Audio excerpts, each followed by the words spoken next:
Hello there, everyone. Tonight, I'd like to do a little special little presentation, something a little bit different I haven't done yet. But this is going to be like a great albums revisited type of, I don't know how you call it. If it's a record review, the album I'm going to review is over 30 years old, but it's one that's very near and dear to me.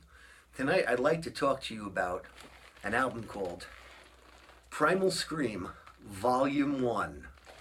Now, if you're not familiar with Primal Scream Volume 1, then you're not alone. But it is considered one of the best heavy metal albums ever made. According to, what's his name? Chuck Eddy from The Village Voice, or whatever his name was. Dwayne Eddy. Oh, Dwayne Eddy was a guitar player. But anyway, he wrote a book about like the top 500 metal albums of all time, and this album, Primal Scream Volume 1, came in before Iron Butterfly's album. I think it's called Heavy. We were somewhere around 300 and something. And when I say we, I mean Primal Scream, because I was in Primal Scream. If you can see, there's that young man sitting there with the long coat on, and I don't know if you can see right there. The picture of the fellow with my name under him, and it's so funny. I showed this to my son once, and he said, "Yo, Dad, which one are you?" And I said, "Well, I'm not the guy with the real long hair. I'm not the." I said this. He couldn't pick me out in this lineup. My own son. So anyway, maybe I look a little different. I must tell you, back in the day, I was quite a handsome young lad. There I was, long hair, leather jacket, skin tight jeans, ass of a pretty little girl. God, all the record company executives love me, but that's a different story for another time. But anyway, this is one of the best, considered one of the best heavy metal albums of all time. And I think they said something like it was so bad it was great when it came out, that they didn't know it was great till years later when they were like, oh, and this is what everybody else was doing. You have to understand this album. And I can see it right here. I have to take my glasses off to read it, though, because I'm old. It says, blah, blah, blah, blah, blah, blah, blah, blah, blah, blah, blah. It says, it was recorded at Systems 2 Studios, Brooklyn, produced by Primal Scream and Michael Marciano, mixed and engineered by Michael Marciano on January 5th through 8th, 12th and 13th, 1987. So that was like, I don't know, a week before my 20th birthday. Okay, so I was 19 years old when we recorded this album, and which is that's no small achievement. That's no small accomplishment. You have to understand, this is from back in the old days when records used to actually be pressed up on vinyl. So if anybody ever says, do you know someone old enough to have an album out on vinyl, you can say, yeah, I do. And that's one thing I'm very proud of, is I actually have an album out on vinyl. But this album was really special to me because I did it with this man, Keith Alexander, okay, and this man, Steve Aliano. Keith and Steve were both pretty well-known musicians in the New York City metal underground. Steve was in a band called Death Slayer, which they were heroes of mine. They had this girl singer and this Eddie Van Halen-esque shredder guitar player. And Keith, of course, was the original guitar player from the band Carnivore. And yes, that's Carnivore, Peter Steele's Carnivore, Peter Steele, who grew up to be Peter Steele from Type O Negative. But yeah, when when funny story about that is when Keith and Peter had their falling out, nobody really would touch Keith. I met I met up with them one night in a rehearsal studio in Brooklyn called Slunky Sound Studios, and Keith was in a rehearsal room with Peter Lamenza, not James Lamenza from Megadeth and White Lion and all that, but his little brother. And Glenn Evans, he was in TT Quick, but he went on to another little unknown band called Nuclear Assault. So they were there just jamming it out, trying to get something together. And really, I think Pete went down the block to Nathan's and went and made out with one of my ex-girlfriends, actually. And I picked up his bass. He had this alembic bass, and I started playing Whole Lot of Rosie with Keith and Glenn Evans. And I think Keith was a little impressed that I had the balls enough to do that. So I started hanging around with Keith, and we started working on writing songs and doing things like that. Wow, it's really wild to think about it. Like 30 something years later, after all the drugs and alcohol and car accidents and head injuries and broken noses. But it was really an amazing time, and it was just amazing that this actually got done. I got out of high school in June of 1985, okay? A year and a half later, I was in the studio recording this mega excess or magnum opus or whatever you would like to call it. But we got together in, I think it was September of 1985, Keith and I, and we got Steve in somewhere around October or November.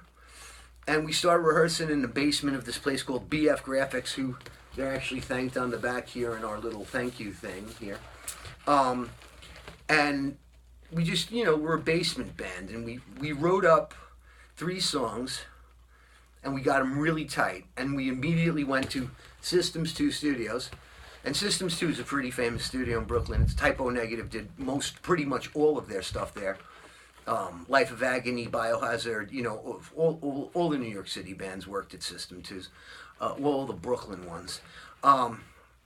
So we went in immediately, and in April of '86, we recorded our first 3-song demo called The Outrage Continues, which had 3 songs from that were on this album. We actually re-recorded them for the album. I think the original demo sounds better because we did it 16-track. This was done 24-track. 16-track tape is 2-inch, but there's only 16 tracks on it, as whereas 24-track is 2-inch tape, but there's 24 tracks. So 16-track, each thing of where it's recorded is thicker, so it gets better resolution, I guess you would call it these days. A better fidelity. But anyway, the original demo had State of the State, Last Breath, and Poisoned on it. And when we recorded the album, we went in to record the album. Well, I'm getting ahead of myself. We went in to do the demo, and we hadn't played out yet. We hadn't played live, but we got the demo done, and we took and started distributing around. And we got our first gig was actually a benefit for the Hells Angels Legal Defense Fund at the Rogue Animals Clubhouse on 3rd Avenue in Brooklyn, which was one hell of a friggin' show. It was us, Whiplash, and Carnivore with Keith's replacement, Mark. So, it was, and I just turned 19 years old, and here I'm hanging around with like Sodom and Gomorrah and bikers and chicks, blowjobs in the freaking bathroom, sodomy. It was great. It was great. I loved it. But our first gig in front of like a paying gig in front of a paying audience was on July 11th of 1986 at L'Amour's in Brooklyn, and we opened up for Overkill.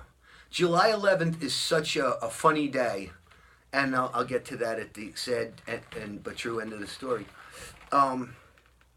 Anyway, so we had the demo. We gigged around for the summer. we went here and there. We went pretty much everywhere. And, you know, after a whopping, like, I don't know, 8 or 10 shows, we got signed to Mercenary Records. Mercenary Records. Can you see that? Mercenary Records. There you go. And this was Mercenary serial number 2100. And I got to tell you that Mercenary 2101 was the Goo Goo Dolls' first album. No bullshit. And Mercenary 2102 was the L'Amour's Rocks album. Or maybe vice versa. I might have the serial numbers backwards. But we were the first band to be released on Mercenary Records. So that was actually kind of quite of a thrill for us. And I'm sure it's a thrill for you knowing that now. But Mercenary really didn't promote us. They promoted the label. It would have made probably more sense to promote the band as opposed to promoting the label. But like this guy's name was Dean Brownrout. He really didn't know what the hell he was doing. Nice enough guy, but you know, I don't think he had the maturity and business sense yet to be running his own damn label. But we were on the, you know, Celluloid pipeline, okay? And Celluloid at the time was the biggest independent record label in the entire world. And anyway, we got signed, and we went into Systems 2. We did this album for a budget of $5,000, which was unheard of at that time, to be able to go into a real studio. You understand, it wasn't like it is now where, you know, my son records his albums on his iPhone. We had to go into a real studio and buy tape. The tape, for 15 minutes of tape was, you know, at the time I think it was $150 for a reel of tape. We used 2 of them. So, I mean, just $300 off the bat for tape. Plus studio time, I don't know, it's $50 an hour. But we recorded it in 5 through 8. So 5, 6, 7, 8. So 4 days, and 12 and 13 we mixed it. So we did this in 5 days. So it was basically $1,000 a day in the studio. And we got this thing recorded. The songs on it were tight, compact. You know, I don't think there was one song on here that was longer than 3.5 minutes. Most of them were under 3 minutes. We had to make a little bit of swirly music noise in the beginning of when we mixed it. We had to go back and just get some sound effects because it wasn't quite 30 minutes. And we had to give him an album that was at least 30 minutes long. So we had to make up a little bit more stuff to do that. But anyway, the tracks on the album are State of the State, War and Sin, Last Breath, Scream Till You Bleed, Kill the Light. Scream Till You Bleed, by the way, I wrote. It's probably the song I'm most famous for. Side 2 was Poisoned, Ignorance Is No Excuse, Megaton, Mr. McCready, and Shot on Sight, which is also a Rob Graham composure, or loss of composure, because I'm constantly losing my composure. But anyways, a composition of mine. And it's probably, Shot on Sight's probably I think it's probably the best song I ever wrote, even though both of these songs sound childish. But I was a child when I recorded them, so why not? Anyway, there's a lot of thank yous on it. There's one here that especially breaks my heart. It's Marlena Lorenzo. She was my girlfriend at the time. And, I don't know, it's a long story. I was doing some amend work when I was doing some steps from a certain program that ends with A, and it's not AAA. But, so I actually tracked her down, and I called her old house, and I found out she had died, and I felt like so bad about that. But anyway, the other obvious tragedy, I mean, well, for people watching this video, you won't know, is Keith Alexander died. Remember I said that date, July 11th, 1986, was our first paying gig? Keith Alexander was tragically killed in a bicycle accident on July 11th, 2005, which, I'm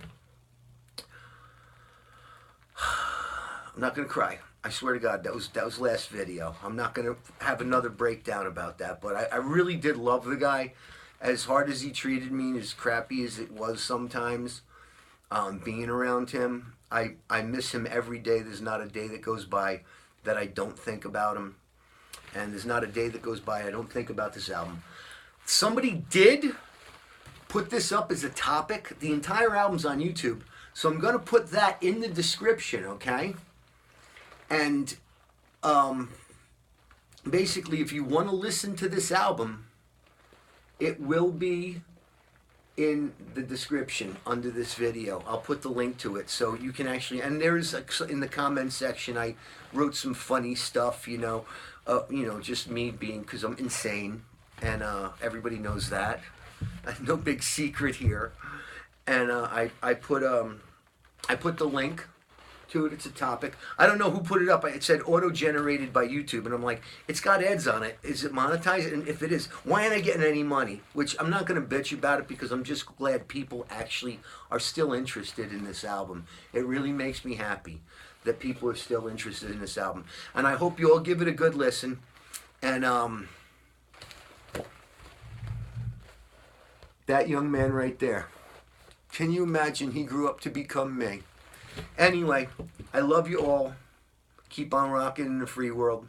Happy New Year. Good night.